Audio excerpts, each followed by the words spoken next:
ሰላም እንዴት ናችሁ? ዛሬ በሌላ ቪዲዮ ተገናኝተናል። ስለ እግር ኳስ፣ ስለ ተጫዋቾች ክሪኤቲቪቲ መቀነስ፣ የምንወዳቸውን አይነት ተጫዋቾች በሞደርን እግር ኳስ አለመመልከት ምን እንደሚመስል ትንሽ ለመወያየት ነው የመጣሁት።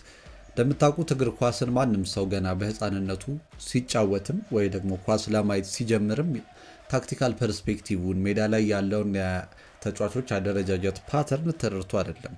ነገር ግን ተጫዋቾቹ ሜዳ ላይ የሚገልጡትን የራሳቸውን ጥራት የሚያዝናኑበትን መንገድ በመመልከት የሆነ ፋሲኔሽን ይፈጥራል። ስለዚህ እሱን ነገር ለመመልከት ሁሉም ሰው ይጓጓል ማለት ነው እና እግር ኳስ በዛ መልኩ ነበር ድሮ እንደዛ ለማየት የምንጓጓውም። ከኛም በፊት የነበሩትም እግር ኳስን ለአርቲስቲክ ቫሊዩ ብለው የሚመለከቱ ናቸው እና ስለ ስታይል በጣም የሚጨነቁ ቲም የሚጮትበትን መንገድ የሚያደንቁ ተጫዋቾች ሜዳ ላይ ደግሞ ያላቸውን ነፃነት እንዴት በጥራት ሲገልጹ በቃ የሚዝናኑ ብዙ ሰዎች ነበሩ። ሁላችንም በዛ መንገድ ነው እግር ኳስን ለመረዳት እየሞከርን የመጣ ነው አይደል? ነገር ግን እግር ኳስ ሄደና አሁን ኢቮልቭ አድርጎ ተጫዋቾች በጣም አትሌቲክ እንዲሆኑ እነዛ ክሪኤቲቪቲ ያላቸው በጣም ነፃነት የሚሰጣቸው ለቡድኑ እንዴት ነው ምንም አይነት ችግር ውስጥ ቢገባ በቃ ኳሱን ለሱ ስጡት የሆነ ነገር ያደርጋል የሚባሉት አይነት ተጫዋቾች ወይም ደግሞ እንዴት ነው ትሬኳርቲስታ ኢንጋንቼ ምናምን ይላሉ አይደለ? እነዚህ ለ10 ቁጥሮች የሚሰጠውን ነፃነትም ለመግለጽ እሱ ነገር አሁን የለም። ሞር በቃ ሁሉም ነገር ታክቲካሊ ዲሲፕሊን ሆኗል። ራሳቸውን በዛ አጥረው ነው የሚጫወቱት እና ይህ ነገር እግር ኳስን ትንሽ እያደበዘዘው አልመጣም ወይ እንደ መዝናኛ። ምክንያቱም ለአሰልጣኞች ትክክል ነው፣ ዋንጫ ማሸነፍ ነው፣ ምንም ነገር ማድረግ ነው። ነገር ግን ለተመልካቾች አልቲሜትሊ እግር ኳስ መዝናኛ ስለሆነ ማለት ነው ምንድን ነው እየቀረበልን ያለው አውትፑት የሚያዝናና ነው ወይስ ዝም ብለን ታክቲክሊ ሪጅድ የሆኑ ስትራክቸሮችን ብቻ የቱጋ ነው ለውጦቹ የቱጋ ነው ስህተቱ እያልን መመዘን ብቻ ሆኖ ቀረ። ስለዚህ እንዴት እዚህ ደረጃ ላይ እንደተደረሰ ትንሽ አንዳንድ ነገር ለማለትና የሚሰማኝንም ለማውራት ነው የመጣሁት። እናንተ ሰብስክራይብ አድርጉ፣ ላይክ ሼር በማድረግ ቤተሰብ እንድንሆንም ጠይቃችኋለሁ። ሄርበርት ቻፕማን የሚባሉ ሰው ነበሩ።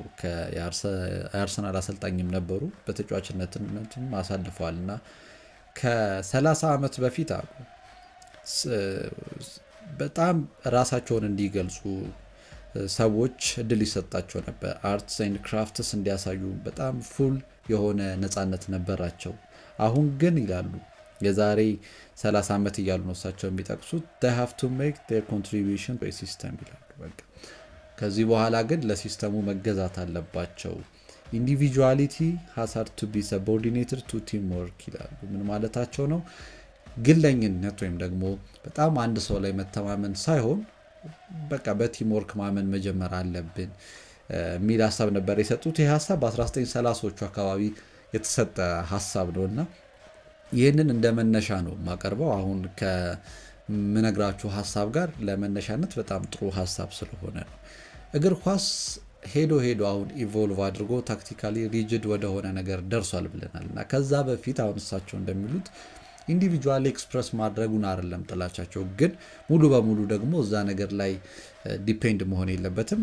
ኢንዲቪጁዋል ኤክስፕሬሽንም ቢኖር ቲም በቃ መብለጥ አለበት የሚል ሀሳብ ያለው ነገር ነው ይሄና እንደ መንደርደሪያ ነው ይሄንን የማቀርበው። ነገር ግን እግር ኳስ አሁን እሳቸውም ከሚሉት በላይ ወደ ሌላ አቅጣጫ ሄዷል እና ራፋኤል ቫራን አንዴ ምን ይላል? አሁን ላይ ክሬቲቪቲ ሞቷል በእግር ኳስ ይላል፣ ወይም የለም ሌስ ክሬቲቪቲ ነው ያለው ይላል። ነገር ግን ተጫዋቾች ሮቦት እንዲሆኑ ነው የሚጠበቀው። የአሰልጣኙን የታክቲኩን ሁሉ ሂደት በመከተል ወደ ሌላ አይነት ደረጃ እየተደረሰ ይገኛል እና በጣም ኮቺንግ የበዛበት እግር ኳስ እየተመለከትን እንገኛለን።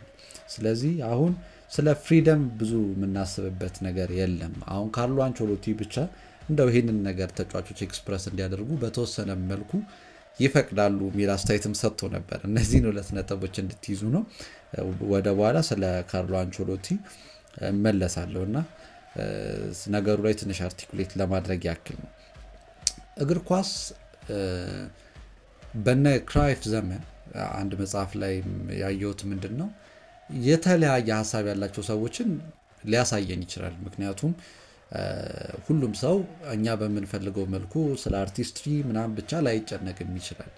አሁን የደች እግር ኳስ ተማሪዎች ናቸው፣ ስለ ቶታል ፉትቦል አቀንቃኞች ናቸው። ግን ክራይፍ እና ቫን ሃል ራሱ የተለያዩ ሰዎች እንደነበሩ የሚገለጽ ነገር ነው። ኢቨን ጋርዲዮላም አሁን የክራይፍን በጣም ያደንቋል እና ስለ ክራይፍ ትልቅነት ክራይፍ ለእግር ኳስ ምን እንዳደረገ እና እነሱ ደግሞ ቀጥለው እሱ የሱን ፉት ስቴፕ በመከተል ምን እየሰሩ እንደሆነ ነው ብዙ ጊዜ ሲናገር የሰማ ነው። ግን የተለያዩ ሀሳቦች ነው ያላቸው እነዚህ ሶስቱም ሰዎች በኳስን ፖሰስ በማድረግ በተወሰኑ አትሪቢቶች ሊመሳሰሉ ይችላሉ። ነገር ግን የተለያየ ሀሳብ አላቸው። ቫን ሃል እና ክራይፍ ከሚለያቸው ነገር መካከል ዋነኛው ምንድነው? ክራይፍ በጣም እግር ኳስ በነፃነት ልትጫወቱት የሚገባ ስፖርት ነው ብሎ ነው የሚያስበው። ኢንዲቪጁዋል ተጫዋቾችን የበለጠ ፍሪደም በመስጠት ነው የሚያምነው እና ክርክሩም ሁልጊዜ ባርሴሎናንም በያዘ ጊዜ ለተጫዋቾች በጣም የበለጠ ስታሮች ላይ በደንብ ይተማመናል። አንድ ተጫዋች ኢንቱዊሽኑ እስከመራው ድረስ ወይም ደግሞ በልቡ በቃችን ነገርማ ማድረግ እችላለሁ ብሎ አይምሮ እዛው ሜዳ ላይ እንደነገረው አክት ማድረግ ይችላል ብሎ የሚያስብ አሰልጣኝ ነው ክራይፍ። ቫን ሃል በአንጻሩ ደግሞ ገና እንደዚህ የእግር ኳስ ዴታ ምናምን በደንብ ሳይዳብር በፊት ራሱ በጣም ለነገሮች የሚጨነቅ ያንዳንዱን ነገር ኦርጋናይዝድ በሆነ መንገድ ለመመልከት የሚሞክርና ተጫዋቾቹ በቃ ለተሰጣቸው ዓላማ ብቻ እንዲቆሙ ቲም የቡድን አጋሮቻቸውን እንዲያምኑ ነው የሚፈልገው እና ፍሪደም በጣም አይሰጣቸውም እና ሌዚ ፌር ያለው ምድር ላይ መብትን ኤክሰርሳይዝ ማድረግ ትችላለህ፣ ሜዳ ላይ ግን እሱ እኔ እንደምልህ ነው የምትንቀሳቀሰው አይነት ሀሳብ ያለው ሰው ነበር እና እንደውም እሱን በጣም ከሚተቹበት ነገር መካከል ምንድን ነው ደች ሁሉ አይመስልም ይሄ ሰውዬ በጣም ሪጅድ ይሆናል። እንደውም ለጀርመን ነው የሚቀርበው አጫወቱ።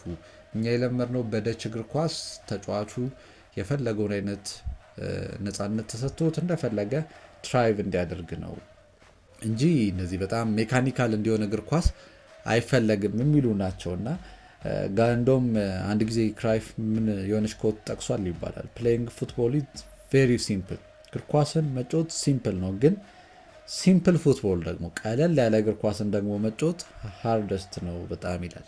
ይህ ትክክለኛ ሀሳብ ነው። እግር ኳስን አሁን መጫወት ቀላል ነገር ነው፣ 2 ጎል አለ እንደዚህ ማግባት ነው የሚመስለው። ነገር ግን እሱኑን ለማድረግ ግን ሲምፕል እግር ኳስ ተጫውቶ ደግሞ ያንን ነገር ኤክስፕረስ ማድረግ ደግሞ በጣም ከባድ ነገር ነው እና ተጫዋቾቹ ራሳቸውን እንዲሆኑ የሚጋብዝ አሰልጣኝ ነው።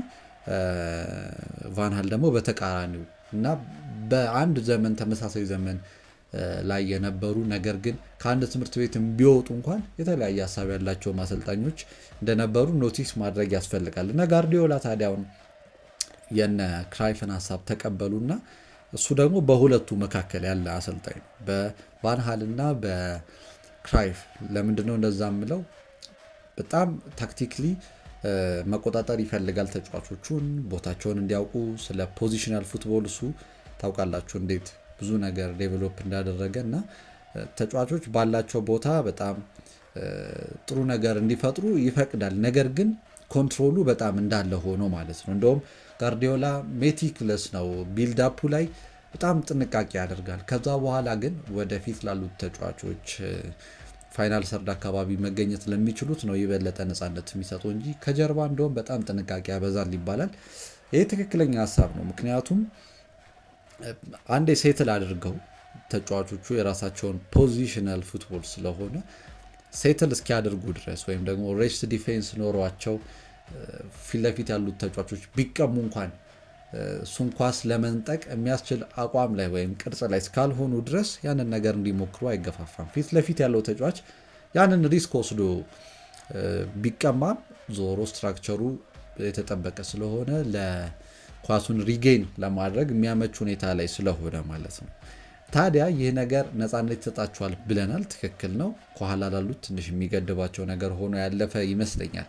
ታዲያ አሁን እግር ኳስ ደግሞ ይሄ ፖዚሽናል ፉትቦል እንደምታውቁት የነ ጋርዲዮላ ይበለጠ የተዋጣለት የነበረው ነው ብዬ የማስበው ቲሞች ዞናል ማርኪንግ ሲኖራቸው ወይም ደግሞ ዞኑን ብቻ ለመከላከል ሲፈልጉ ነው። ይህም ስፔርማን ይኖራል።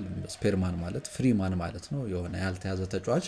እሱን ታርጌት ለማድረግ ብዙ አይከብድም። በመስመሮች መካከል ኳስ ማሳለፍ ቀላል ነገር ይሆናል ማለት ነው። ተጫዋቹም ያንን ስፔስ የተሰጠውን ኳስ በመጠቀም ኤክስፕሎይት ለማድረግ ይችላል።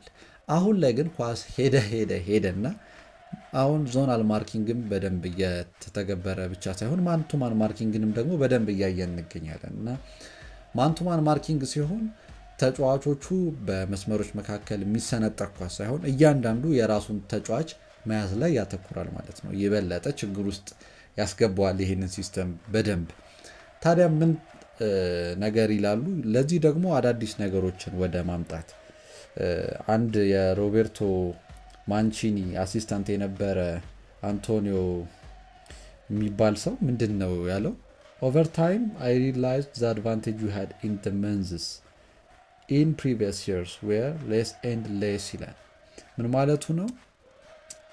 አሁን ላይ የበለጠ በቃ አድቫንቴጃቸውን እያጡ እንደሆነ የነበራቸው ቻንስ የመፍጠር ሂደት ቀስ በቀስ እየተሸረሸረ እየመጣ መሆኑን የሚያሳይ አይነት ኮት ነው የጠቀሰው እና በቃ አሁን እየተባነነብን ነው የሚባለው እየታወቀብን መጣ አይነት ወደሚል ሀሳብ ሄዱ ማለት ነው። ስለዚህ ለእንደዚህ ሀሳቦች ደግሞ ሌላ ነገር ሪኢንቨንት ማድረግ አዳዲስ ነገሮችን ደግሞ መፍጠር አስገዳጅ ይሆናል ማለት ነው። ጌም ባለጌን ታውቁታላችሁ። ምንድን ነው ያለው? አሁን ላይ አዳዲስ መንገዶችን ድሮ 5 መንገድ ከሆነ የሆነ ነገር ለመተግበር የምትፈልጉት ወይም ደግሞ በሆነ መንገድ ለማጥቃት ከሆነ የምትፈልጉት አሁን ደግሞ 20 ወይም ከዛ በላይ የሆኑ ነገሮችንም ወደ ማሰብ መድረስ እየተሞከረ ነው የሚል ሀሳብ ሰጥቶ ነበር እና ምን ያክል ኮምፕሌክስ እየሆነ እንደሄደ እግር ኳስ ከአንዱ ወደ አንዱ እና ተጫዋቾች ይገደዳሉ እዛ ነገር ውስጥ በቃ ኢመርስድ እንዲሆኑ ያንን ነገር በደንብ እንዲያጠኑ።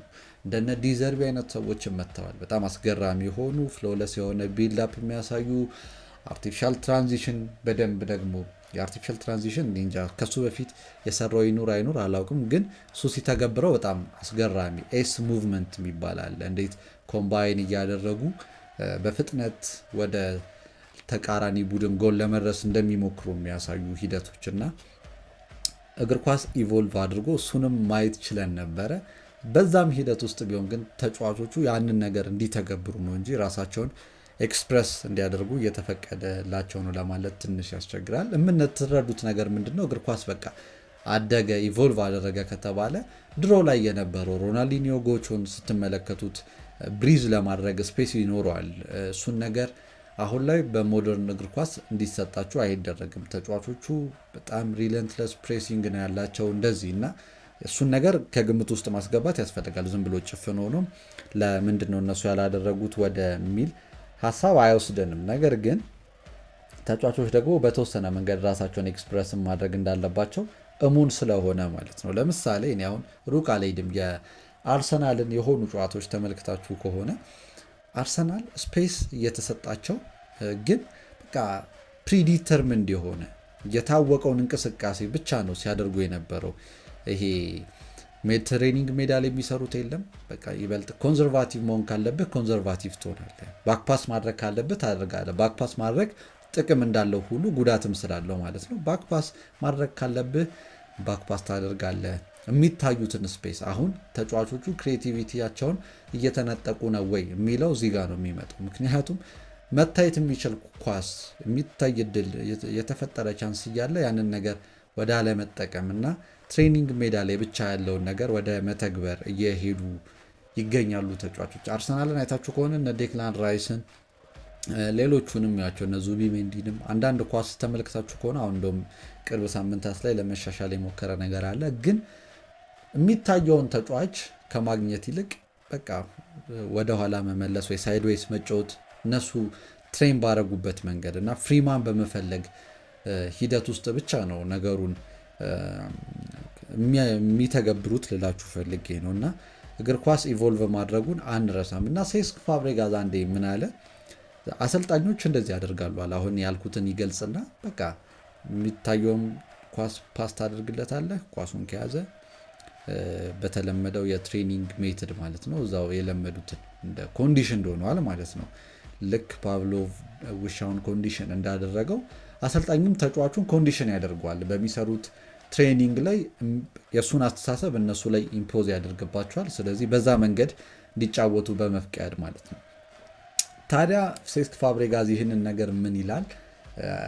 እንደዛ ልትደረግ እግር ኳስ ግን እንደሱ ብቻ አይደለም። እንደዛ ብትደረጉ ራሱ እግር ኳስ እሱ ጋር የሚያበቃ ጉዳይ አይደለም። ሜዳ ላይ ስትገባ ጌሙ ራሱ ወደ ተለየ አቅጣጫ ሊወስድ ይችላል። ሌላ የሆነ ቅርጽ እንዲይዝ ሊያደርግ ይችላል ሁኔታው። በዛ ሰዓት አንተ አናላይዝ አድርገህ የሚደረገውን ነገር ማድረግ መቻል አለብህ ይላል እና በጣም ትክክለኛ ሀሳብ ነው። ቅድም ቫራን ያነሳውን ሀሳብ አንስቼላችሁ ጋር አንቾሎቲ በዚህ ነገር ትንሽም ቢሆን ኤክስፕረስ እንዲያደርጉ ይፈቅዱላቸዋል ብለዋል እና በጣም ትክክለኛ ሀሳብ ነው። አይታችሁ ከሆነ አንዳንድ ጨዋታዎችን እነ ቪኒሲየስ አሁን በተባለው ሀሳብ ብቻ አይደለም የሚመሩት። ለምሳሌ ስፔስ እያለ በቃ እኛ ራሱ ኮንዲሽን እንደሆነናል አሰልጣኙ ምን ሊያስብ እንደሚችል ወደ ማወቅ ማለት ፍሪ ተጫዋች ካለ ወደዛው ኳሱን እንዲልክለት ምናምን በማሰብ ማለት ነው። ነገር ግን እነ ቪኒሲየስን ተመልክታችሁ ከሆነ ሁኔታውን አናላይዝ ያደርጋሉ። ልክ ፍሪ ተጫዋቹን ሲያዩት ሌሎቹ ተጫዋቾችም የተቃራኒ ቡድን ያው እሱን ማርክ ለማድረግ ጥረት ያደርጋሉ አይደል፣ ቶሎ መስመሮቹን ለመዝጋት ወይም ቦታውን ለመከለል። ታዲያ እሱ እዛው ጨዋታ ላይ ምን ያደርጋል? አናላይዝ ያደርገዋል። በቃ አሁን ወደዛ ሊሄዱ ነው፣ ስለዚህ የራሴን አቅጣጫ ደግሞ ለወስን ብሎ ሌሎች ነገሮችን ወደ ማሰብ። ክሪኤቲቪቲ ማለት ይሄ ነው። ፍሌሩ የነጎቾ የነ ኔይማርን እንኳን ባታየው፣ ግን በተወሰነ ደግሞ ተጫዋቾች ራሳቸውን ኤክስፕረስ ማድረግ አለባቸው የሚባለው በዚህ መልኩ ነው። ወደ ተሻለው አቅጣጫ ራሱ አስቦ ይወስዷል እና ካርሎ አንቾሎቲን በጣም ሰክሰስፉል ያደረጋቸው እንደው ይናቃሉ አንዳንዴ ዝም ብሎ ማን ማኔጀር ናቸው ተጫዋቾቹን በደንብ ስላወቋቸው እና ከነሱ ጋር ዲል ስላደረጉ ብቻ ነው እንጂ ምንም ሌላ ነገር የላቸውም ለማለት የሚሞክሩ ሰዎች አሉ። ነገር ግን በጣም ዋይዝ የሆነም ነገር ሳይሆን አይቀርም። አሁን ላይ እንደውም እግር ኳስን ስንመለከተው እንደዚህ አይነት ነገሮችን ማድረግ በጣም አስፈላጊ ይመስለኛል። እንደውም የአርጀንቲና አሰልጣኝ የሆኑ ስካሎኒ ምን ብሏል? ተጫዋቹ ጥሩ የሚለውን ካራክተር ወይም ቤስት ኳሊቲውን የምትነጥቁት ከሆነ ሪስክ አለ ባለ በቃ ዝም ብለህ ኮንስታንትሊ የምትነግረው ከሆነ ያንን ነገር ይህንን አድርግ ያንን አድርግ የምትለው ከሆነ በቃ ያለውን ነገር ያጣል። ከእሱ ደስተኛ ሆኖ የሚያደርገውን ነገር እንዳያደርግ ትገድበዋለህ። ይህ ደግሞ ኤሰንሱን ያሳጠዋል እና ሜዳም ላይ ጥሩ ነገር ላይ ይደረግ ይችላል ወደሚል ሀሳብ የሚጠቁም ነገር ነበር ማካፈል ይቻለው። ይህም ትክክለኛ ሀሳብ ነው። አርጀንቲናን ተመልክታችሁ ከሆነ ሲጫወቱ ስፔስ አሁን በተባለው መንገድ እግር ኳስን እነ ፔፕ ጋርዲዮላ ያደረጉት አስገራሚ ነገር ስላለ ስፔስ መፈለግ፣ ፖዚሽናሊ አዌርድ መሆን ይሄ በጣም አስፈላጊ ነገር ነው። ያደርጉታልም። ስፔስም ሲኖር ረጃጅም ኳሶችን ይጠቀማሉ። ጥሩ ኮምቢኔሽን እንዲኖራቸው ለማድረግ ይሞክራሉ። ትሬኒንግ ሜዳ ላይ ያለቁ ነገሮችንም ጭምር ማለት ነው።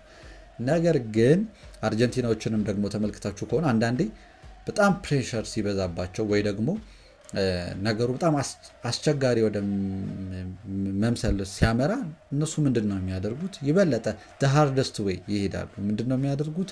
ይበለጠ ቴክኒካል ኳሊቲያቸውን ለመጠቀም እርስ በርስ ያላቸውን ኮምቢኔሽን በደንብ ወደ መጠቀም ይሄዳሉ እና ይህን ነው እነሱም አሁን እያሉ ያሉት። ምንድን ነው ልታሰለጥናቸው ትችላለህ፣ ትክክል ነው። ነገር ግን እነሱ ራሳቸውን ደግሞ ኤክስፕረስ ማድረግ ባለባቸው ሁኔታ ደግሞ ሊገደቡ አይገባም፣ ኦቨርኮች መደረግ አይገባቸውም የሚል ሀሳብ ነው የሚያነሱትና በዚህ በጣም ልንስማማ ይገባል ብዬ አስባለሁ። አሁን ላይ ኳስ ስትመለከቱ 5 ሰዓት ተቀምጣችሁ ወይ እንደዚህ ምንም ወርዘ ላያደርግ ይችላል። አንዳንድ ጨዋታ ማለት አዝናኝነቱን አጥቶ ማለት ነው። በተለይ የፋይናል ጨዋታዎች ይሄ ሪሰርችድ አይደለም የኔ ምልከታ ነው፣ ግን አብዛኛውን የፋይናል ጨዋታ ምናምን ስትመለከቱ በጣም የታጠረ አንድም ጨዋታ ስለሆነ ቼዝ ሁሉ በቃ አንዱ ወደ አንዱ እንዴት እንደሚሄድ ብቻ መመልከት ተዝናኖቱን በእጅጉ የቀነሰ ሆኖ አልፏል እና እግር ኳስን አሁን እነ ፔፕ ጋርዲዮላ በሚሉት መንገድ በጣም ትክክል ነው። ክሪኤቲቪቲ ሊገደብም ይገባል ብሎ ያስባሉ። ምክንያቱም ስህተት የምትሰራ ከሆነ አሁን እግር ኳስ ይቀጣሃል። በቃ ስለሚቀጣህ እርስ በርስ መደጋገፍ፣ አንዱ አንዱን ማየት፣ ፖዚሽናሊ አዌርድ መሆን፣ ሪስክን ማስወገድ እንደዚህ ነው እና ጋርዲዮላ ምንም እንኳን አይዲያሊ እፈቅድላቸዋለሁ ራሳቸውን እንዲያሳዩ ቢልም ማለት ነው፣ ግን የበለጠ ኮንትሮል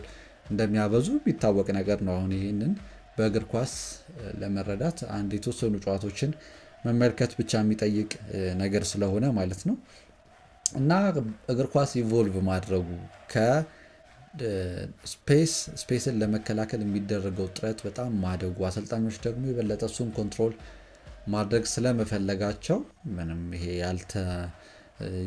የታወቀ ነገር ስለሆነ በእጅጉ ጎርቶታል ተብሎ ይታሰባል። እና አንዳንድ ተጫዋቾች አሉ አሁንም እኮ ትንሽ ያንን ጨረፍታ የሚያሳዩናል። ቸርኪ እንደዚ አይነት ተጫዋች ነው፣ ደስ የሚል አይነት እንቅስቃሴ ያደርጋል ሜዳ ላይ።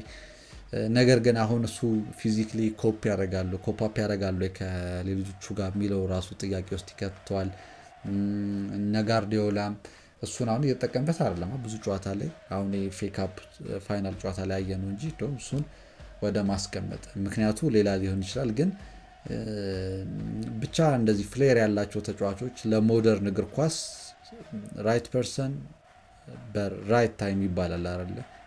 እንደዛ አይደሉም። እና ተጫዋቾቹ የሚፈለጉት እንደው ክሬቲቭን ብትሆኑ የበለጠ ወርክ ሬታችሁ ከፍ ብሎ ተጫዋቾቹን ማገዝ፣ ቡድኑን ማገዝ፣ ከኳስ ጋር ከኳስ ውጭ ፖዚሽናሊ ዲሲፕሊንድ መሆን እንደዚህ አይነት ነገር ያለበት ዘመን ላይ ስለሆነን ያንን ነገር እያጣን ያለን ይመስለኛል።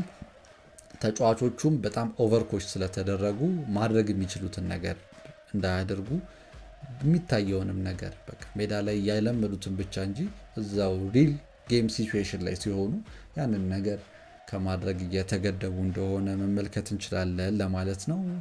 ሀሳባችሁን ኮመንት ላይ ያስቀምጡልኝ። ይመቻችሁ።